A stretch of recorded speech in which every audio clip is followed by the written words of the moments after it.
we're going to give our 2 cents about one of the biggest, if not the biggest albums that dropped. When did it drop? Friday, if I'm not mistaken, at 12 o'clock. No, yeah, Friday at 12 o'clock. Jay-Z's 444. Yeah, well, don't say the biggest. Damn dropped this year too. It did. It did. But which one? I mean, comparing the two, which one? I wouldn't even want to compare the two. Oh man, okay. If we get into that, that's a whole. That's hard. See, that should have been the question of the day. Which album was bigger? I think Damn had a lot more spectrum of content. It had a different, more spectrum between conscious and like not so much conscious. A lot of this Jay-Z album was talking about, his current state of his life. Yeah. I feel like the Damn album had a lot of topics about the current state of his life, but it did also go to just here's some music, like bars. You know what I mean? Yeah. I personally, I'm a huge Jay-Z fan, and I am not ashamed to say it, but I did not become a fan of Jay until I heard the Black album. That's a little bit late. I'll never forget it. I wasn't a Jay-Z fan in the beginning either, because I was all about Nas. Yeah. And then Reasonable Doubt dropped. I was like, okay, this is cool. Then it was like The Hard Knock Life. I was like, all right, I can rock with this. Then it was like, then album after album, and it was like his consistency is just like, it just wins you over. Yeah, I'll never forget. I'll never forget when I got the Black album. I was in high school, and I finally got it, and I was like, all right, I'm gonna rock out to it during the varsity game. I don't even think it was the varsity game. It was the girls. It was the girls varsity, and going out there, I played it, and automatically I was like, I understand. I understand. So, what about the Blueprint? No, but see, I was more so of like Tribe Called Quest, Mos Def, Talib Kweli. Well, Black yes, you know what I mean. Absolutely. I was more so into them, which they're less drug related. Yeah, more conscious and everything like that. But then that's when I started. So anyway, that's when I listened. So I'm a huge Jay-Z. From there on, I was a huge Jay-Z fan. Now with this album, I think he touched it.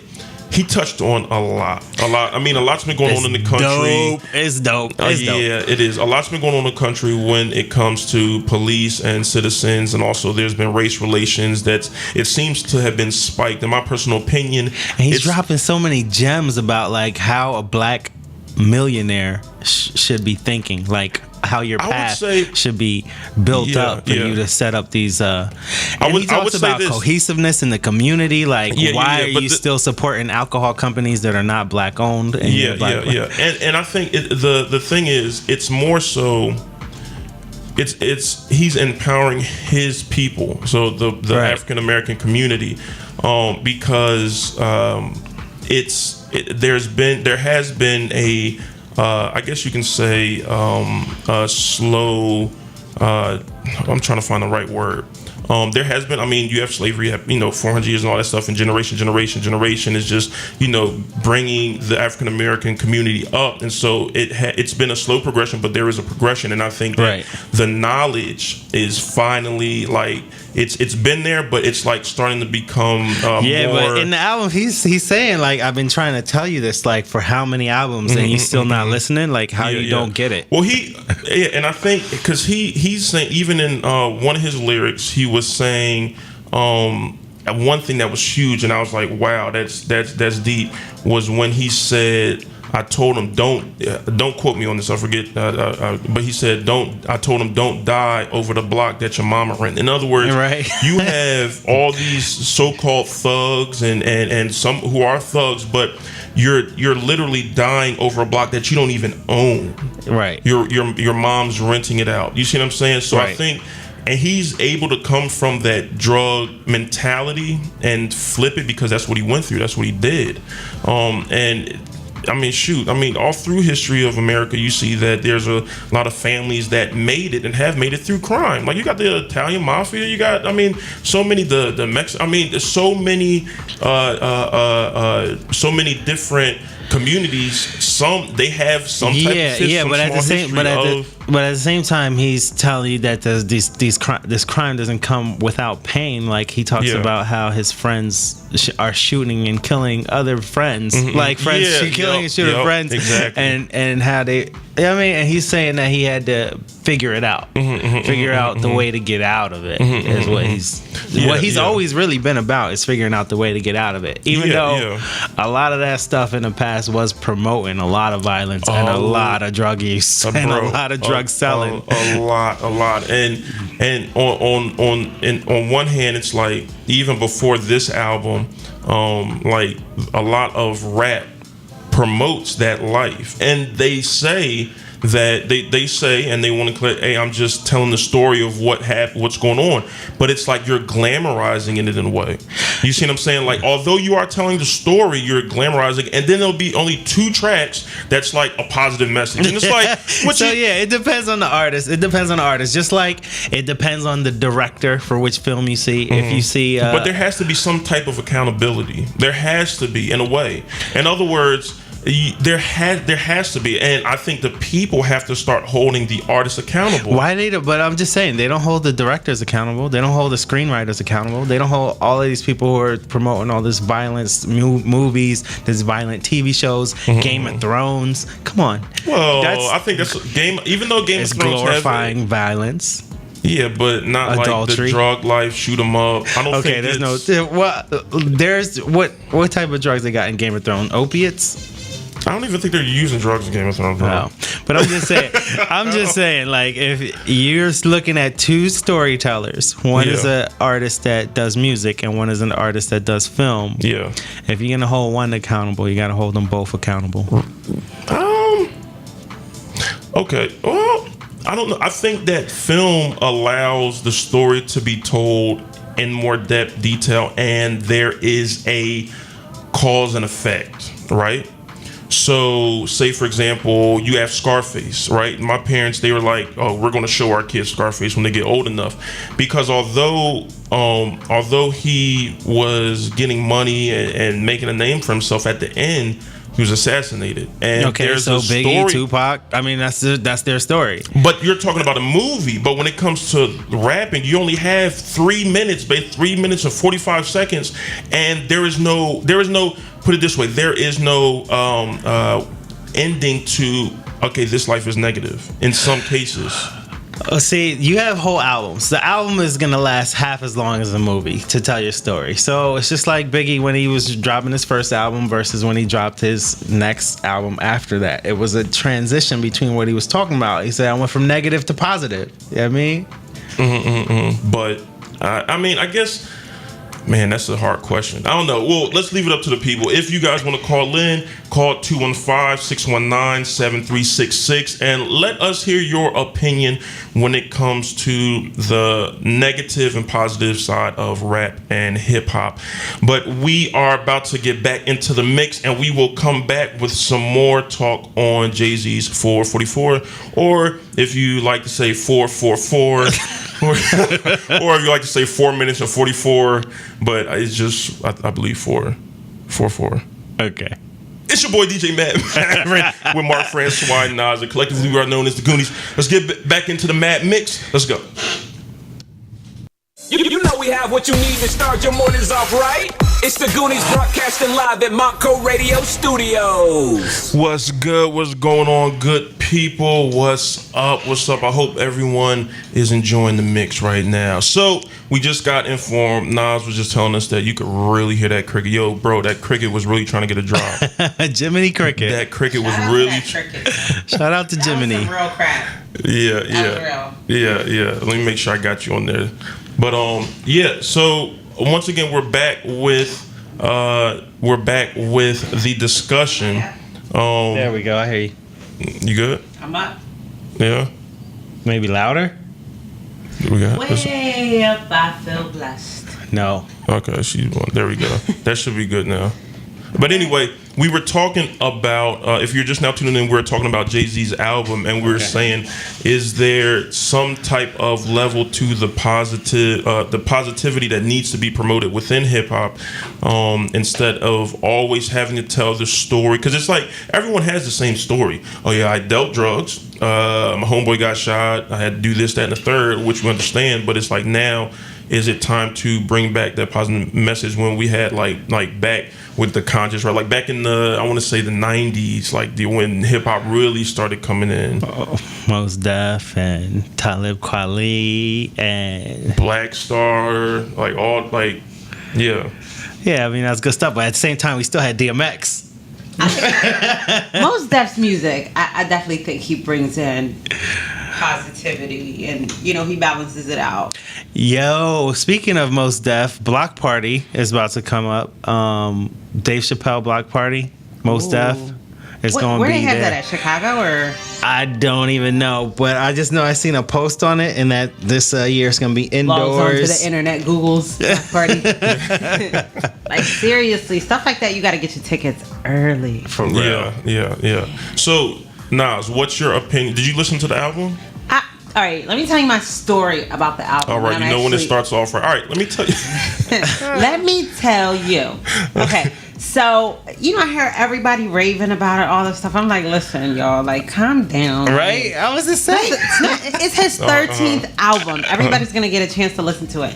Everybody's all excited. All these Jay-Z fans coming out the woodwork. Yeah. And everybody's posting lyrics on Instagram. Oh, word. So I just sit there and read the lyrics. All right.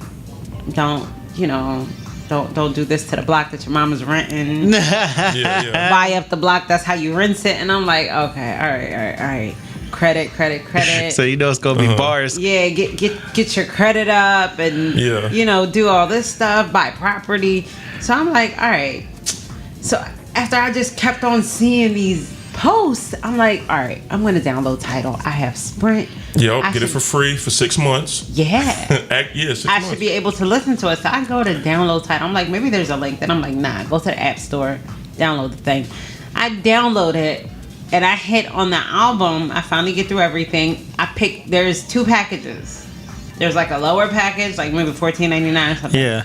Then there's a 25, a premium package, high definition. Yeah, I think you get the high definition one for free for 6 months, because my brother downloaded it. He said this is the best quality music he's ever streamed in his life. Listen to me. Here comes the story. So I hit $25.99. They tell me after 30 days my card will be charged $25.99. Oh, okay. So I'm like, all right, maybe when I go in they're gonna change it or something. So I go in. Hope they don't change it. I'm not worried about that. I want to listen to the album. Cool. So click on 444. They pull me up to the screen, talk about this is exclusive for Sprint and Tidal. I'm like, I am a Sprint customer. Wait, so they wasn't trying to give you access? No. I go on the computer, I log in, I Google up their contact. And they don't have a phone number on there. Like, I want to talk to a person. I want to tell them how I feel. I want them to hear the anger in my tone. So apparently I had to email them, and I've been busy and lazy, and I haven't really got a chance to email anybody. But I want my 6 months free, and I want 444 access. So you didn't hear it? I didn't listen to it. So no. I only heard snippets online. Okay. All right. Well, listen. We'll go. Hold on. Let me a second. So I started listening to old albums of his. Okay. So it's only 10 tracks. Inspire. Yeah. But listen. Okay. So we have some viewers on Facebook Live right now. Shout out to them. Yeah, definitely do. And if you're just listening on Montgomery Radio, you can go to facebook.com/. Oh, dang! People writing whole paragraphs. And they're really feeling some type of way about this conversation. So it's pretty dope. If you want to call in with your opinion, you can call us at 215-619-7366. Read some of them paragraphs. That's what I'm getting to. Now we have Tone. All right, Tone is saying it starts. Okay, so the backstory, if you're just tuning in, we're talking about is there enough positivity in rap music, things like that. So Tone writes, it starts at home first. I think that your first influence comes from the crib. I think people give these entertainers too much credit. Of course, you listen to the music and it has it I can't. Let's see. It has its way to mold you. Yeah, way to mold you. But you have a strong. But if you have a strong home base, you shouldn't be easily persuaded. That is true. I would say this. Yes, you do have to explain it to your kids. What's going on, and they can listen to it and things like that. But I think there is a certain age that you have to wait for to expose them to that. I don't know, son. My mom from Haiti. We got straight immigrants. She's like, I grew up on Haitian music, whatever. So it was like when I started buying my own records, she had no way to monitor what it was I listening to. I was listening to first record I got actually was Groove Theory. My boy bought me that, but that's a dope album. You gotta hear that. Throwback. Then I got It Was Written. Then I got Illmatic. Then I got I was going in the archives as far as like CDs, and I mean there was some lyrics I was saying like spitting out loud in front of my mother, and then I go back and I'm like, ooh, I shouldn't have said that when I was a kid. I didn't know what I was talking about. So see, that's the thing, you didn't know. But did you? Okay, so if you could remember, did you when you were hearing some of those lyrics, did you think, okay, this is wrong and this is right, although they are rapping it? Like you see what I'm saying? Like when you were listening to a kid, did you think like, ooh, that's not a good thing? Absolutely. Murdering people? Okay. Oh, okay. But listen, no, I mean I hear what you're saying, drugs, but all of that, but I hear what you're saying, but there are some young kids out there that they don't have a base to a foundation to judge that. So they're like, this is what I need to do. I relate to being in the hood, being in the ghetto, not having a way, angry all the time. So what you see what I'm saying? So what about those? It's just a level of consciousness you got to reach, because a lot of people don't know this, but when I was little, like 6 years old, my cousin would take me out like I was a pit bull, and I would have to fight people on the block, on the street, in backyards. Like he would put me against other people's little brothers. And at one point in time, after he was saying I was the best out there, I was whipping everybody. You know what I mean? Oh wow. So, but at one point, you wake up. You wake up and you're like, what is happening? My question you're fortunate to wake up. Some people do not wake up from that. Yeah. Some people just continue to go out there and just do what they have to do until something sits them down. Right. I don't even know why I woke up from it, but it was just like, I think one day I just hurt this kid too bad. I'm glad you did, Mark. He would have been in here. He would have been like, sit down. Dang, Mark. Oh man. Well, yeah, ladies and gentlemen, once again, you listen to Monco Radio. If you have an opinion on the Jay-Z 444 album, I don't know. Nas, what do you say? Do you say 444? Do you say 444? Do you say 4 minutes, 44 seconds? No, it's 444. 444. That's what I think it is, because the way it looks like it's okay. Right. Well, ladies, if you have an opinion, you can go on Facebook.com/The Gooniez Radio. Put your opinion in there. You can also see us live. Also, you can call in at 215-619-736 with your opinion. We're going to get back into the Mad Mix Mondays, and when we come back, Nas will also be bringing up the weekend wrap up, and unfortunately Casey is not going to be able to do her THOT Journal, but you can go to THOTjournal.com and read all the news and see what that's about. And I think Nas might go over some of her most recent posts, but she will be with us next Monday at 9:30. So once again, it's your boy DJ Mad Mavern with Marc Francois and Nas, and collectively we are known as the Gooniez, baby. Let's get back into the Mad Mix. Marc's trying to serenade everybody. What you need to start your mornings off right? It's the Gooniez broadcasting live at Montgomery Radio Studios.